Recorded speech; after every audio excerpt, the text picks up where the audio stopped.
Hello students, myself Saptesh Kumar, Associate Professor, Department of Physics, Government College Sujangarh. Students, मैं जो video डालता हूँ इसके साथ साथ ही मैं इसका जो बेसिकली टेक्स्ट होता है वो भी शेयर करता हूँ व्हाट्सएप ग्रुप के द्वारा। तो आप जब भी इस वीडियो को देखें तो इसके साथ साथ आप अपना व्हाट्सएप ग्रुप से डाउनलोड करके जो इससे संबंधित टेक्स्ट है उसको भी अपने पास रखें, तभी दोनों चीज़ें आपके एक साथ सामने होंगी तो आप समझ पाएंगे।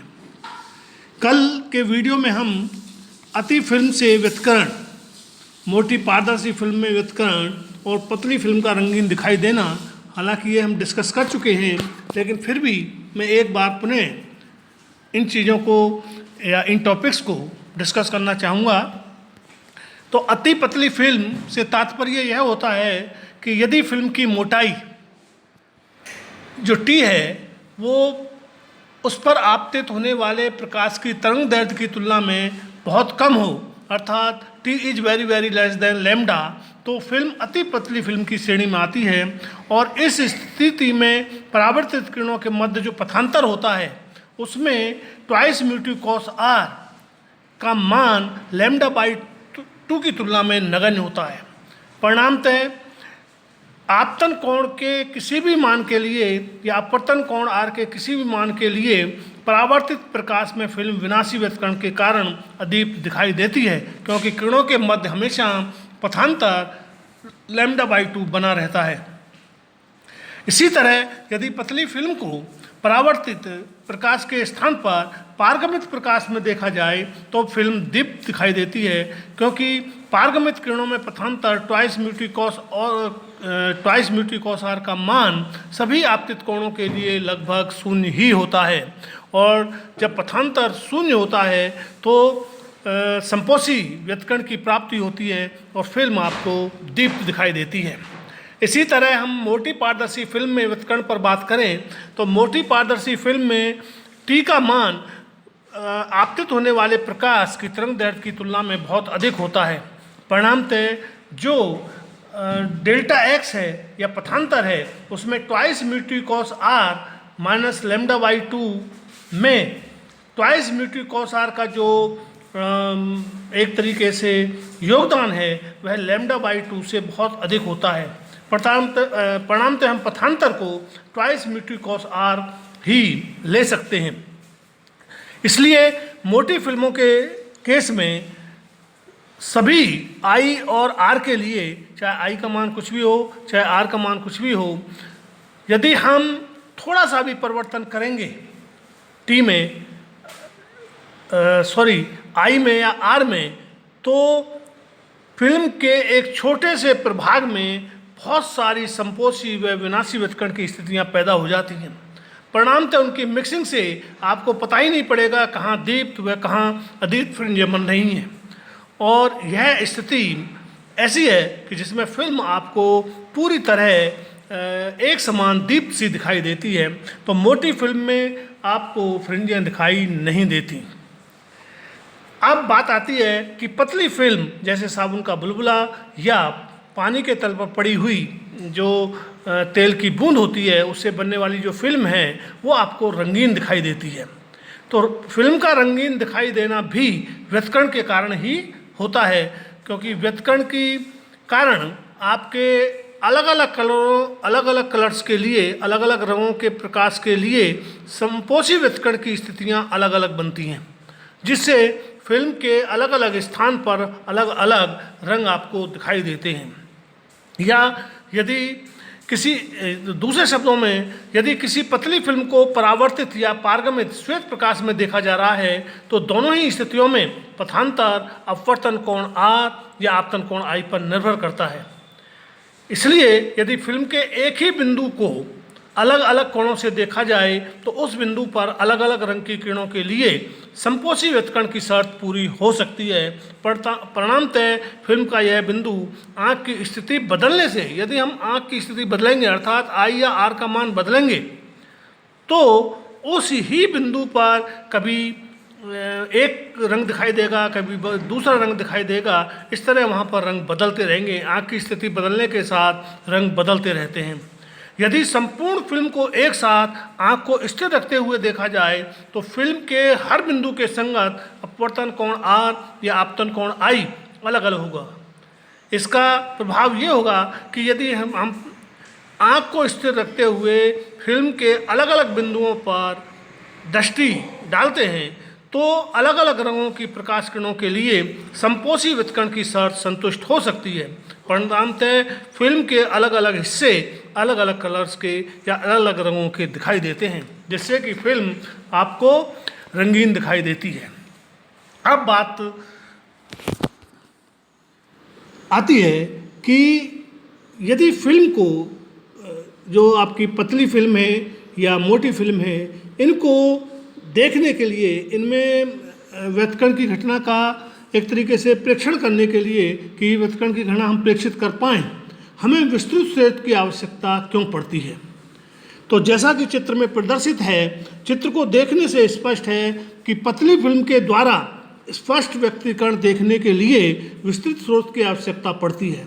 यद्यपि परावर्तित एवं पारगमित फिल्मों के मध्य पथांतर twice mu cos are minus lambda by 2 या ट्वाइस म्यू कॉस आर प्रकाश स्रोत के आकार पर निर्भर नहीं करता है। इससे स्पष्ट करने के लिए हम एक बिंदुवत स्रोत तथा दूसरे विस्तृत स्रोत से फिल्म को प्रकाशित कर व्युत्कर्ण प्रतिरूप देखते हैं, जैसा कि निम्न चित्रों में प्रदर्शित है। चित्रों से स्पष्ट है कि बिंदुवत स्रोत होने की स्थिति में आँख की किसी विशेष स्थिति में होने पर फिल्म के एक बहुत छोटे प्रभाग से किरणें आँख में पहुँचती हैं, अतः प्राप्त व्युत्कर्ण बहुत स्पष्ट नहीं होता है। जबकि विस्तृत स्रोत होने पर आँख में पहुँचने वाली किरणों की संख्या अत्यधिक हो जाती है, परिणामतः व्यतिकरण प्रेक्षित होता है। तो इस प्रकार हम कह सकते हैं कि केवल चित्रों को देखने से स्पष्ट है कि किरणों की जो संरचना है वो आपको स्पष्ट कर रही है कि यदि हमें पतली फिल्मों में व्युत्कर्ण की घटना को देखना है, व्युत्कर्ण की घटना को प्रेक्षित करना है, तो हमें एक्सटेंडेड स्रोत या विस्तृत स्रोत की आवश्यकता होगी। यदि स्रोत आपका बिंदुवत है तो उससे आँख में पहुँचने वाली किरणों की संख्या, जिससे कि संपोषी व्युत्कर्ण की स्थिति पर तीव्रता बहुत कम होती है, बहुत अल्प होती है, परिणामतः हमें व्युत्कर्ण बहुत स्पष्ट दिखाई नहीं देता। अब हम ऐसी फ्रिंजों की बातें करते हैं जो सम आनत की फ्रिंजें कहलाती हैं। सम आनत मीन्स जिनका कोण एक ही हो, ऐसी फ्रिंजों को हम हाइडिंजर फ्रिंजें भी कहते हैं। तो जैसा कि निम्न चित्र में प्रदर्शित है, समानत फ्रिंजें या हाइडिंजर फ्रिंजें को निम्न चित्र की सहायता से स्पष्ट किया जा सकता है। निम्न चित्र में दिखाए अनुसार फिल्म के तल पर खींचे गए वृत्त के प्रत्येक बिंदु के लिए आपतन कोण I या अपवर्तन कोण R का मान एक समान होता है। अतः इस वृत्त के हर बिंदु पर या तो विनाशी व्युत्कर्ण की शर्त पूरा होगी या संपोषी व्युत्कर्ण की शर्त पूरी होगी, जिससे पूरा वृत्त या तो अदीप्त दिखाई देगा या दीप्त फ्रिंज के रूप में दिखाई देगा। क्योंकि यह फ्रिंज समान I के लिए प्राप्त होती है, मीन्स अपवर्तन कोण I के लिए प्राप्त होती है, इसे समानत की फिल्म कहा जाता है। I के मान में परिवर्तन के साथ क्रमागत रूप से दीप्त अदीप्त फ्रिंजों का समूह प्राप्त होता है। इस तरह की फ्रिंजें या कहिए हाइडिंजर फ्रिंजें माइकलसन व्युत्कर्ण मापी में बनती हैं, अर्थात माइकलसन व्युत्कर्ण मापी में बनने वाली फ्रिंजें समानत की फ्रिंजें होती हैं, अर्थात इनका निर्माण अनंत पर होता है, इसलिए इन्हें दूरदर्शी की सहायता से देखा जा सकता है। अब हम ऐसी फिल्म पर, अभी तक हमने जो फिल्म पतली फिल्म की बात की है वो एक समान मोटाई की पतली फिल्म की बात की है। अब हम एक ऐसी फिल्म पर विचार करते हैं जो आपकी फनाकार होती है या वेज शेप्ड फिल्म होती है। वेज शेप्ड फिल्म से अपवर्तन के पश्चात प्राप्त होने वाली परावर्तित किरणों और पारगमित किरणों के मध्य भी व्युत्कर्ण संपोषी या विनाशी व्युत्कर्ण की घटना होती है।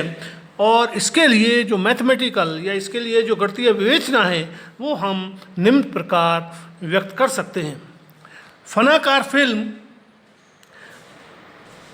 वैश्य फिल्म जिसे हम कहते हैं, वो निम्न चित्र में अल्पफान कोण वाली एक फनाकार फिल्म पर स्रोत एस से आपतित किरण तथा फिल्म के ऊपरी व निचले पृष्ठ से परावर्तित किरणें R1 व R2 प्रदर्शित की गई हैं। चित्र को यदि ध्यान से देखा जाए तो हम परावर्तित किरणों और पारगमित किरणों के मध्य जो पथांतर पैदा होते हैं उनकी गणना हम इस चित्र की सहायता से कर सकते हैं। जैसे कि कोण BAC, चित्र को आप देखिएगा तो कोण BAC is equal to 90 minus R, कोण AGB is equal to 90 minus theta त्रिभुज OGB से। इसी तरह कोण FBM dash is equal to theta plus R त्रिभुज AGB से, माना CE इजकल टू T, अतः C is equal to EF is equal to T, कोण ACH इजकल टू R। यदि थीटा का मान अल्प है तो परावर्तित किरणें R1 व R2 लगभग समांतर होंगी। ये दोनों किरणें ही व्यतकरण के लिए प्रभावी होती हैं। अन्य किरणों के आयाम अति अल्प होने के कारण उनका व्यतकरण में प्रभाव अति अल्प माना जाता है। अब किरण R1 व R2 के मध्य पथांतर mu AB plus BC minus AD, इसे समीकरण 1 के द्वारा व्यक्त किया जा सकता है। अब किरण आरेख से sine I is equal to AD over AC, sine R is equal to AH over AC, अतः sine I over sine R is equal to AD over AC into AC over AH, या म्यू इजकल टू, क्योंकि sine I over sine R mu होता है इसलिए mu is equal to AD over AH या AD is equal to mu AH, इसे समीकरण 2 मानते हैं। पुनः किरण आरेख से BC इजकल टू BF, अतः समीकरण 1 को निम्न प्रकार भी लिखा जा सकता है। पथांतर equal to mu AB plus BF minus AD। समीकरण 3, 2 व 3 से पथांतर mu AB plus BF minus mu AH, या पथांतर mu AB plus BF minus AH, या पथांतर इजकल टू म्यू HF। समीकरण 4, अब त्रिभुज CHF से HF over CF is equal to cos theta plus R, या HF is equal to CF cos theta plus R, परंतु CF is equal to twice T, इसलिए HF is equal to इसलिए जस्ट ए मिनट, इसलिए CF is equal to twice T, इसलिए HF is equal to twice T cos theta plus R।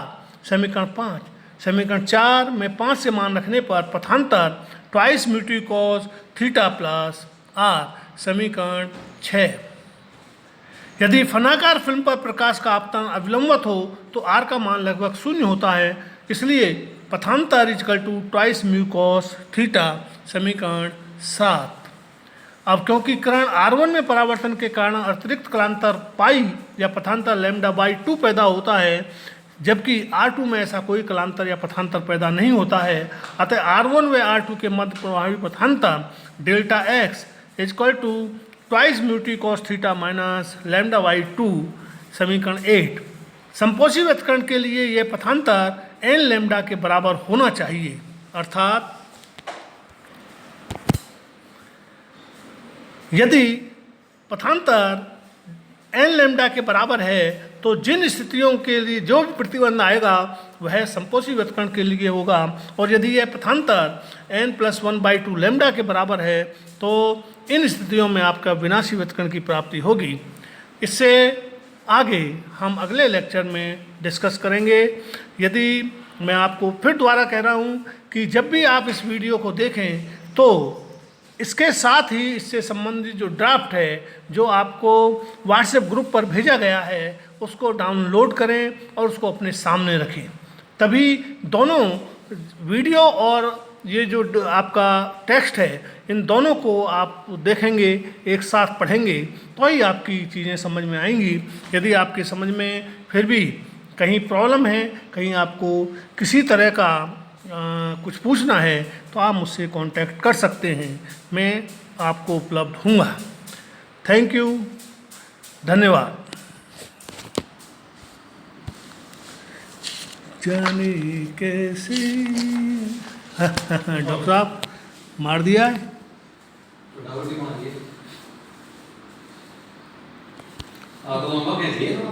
देखते हैं।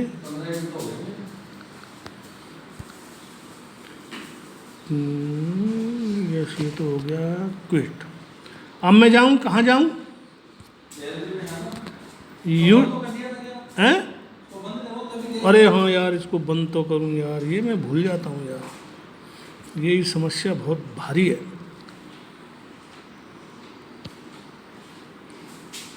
बंद।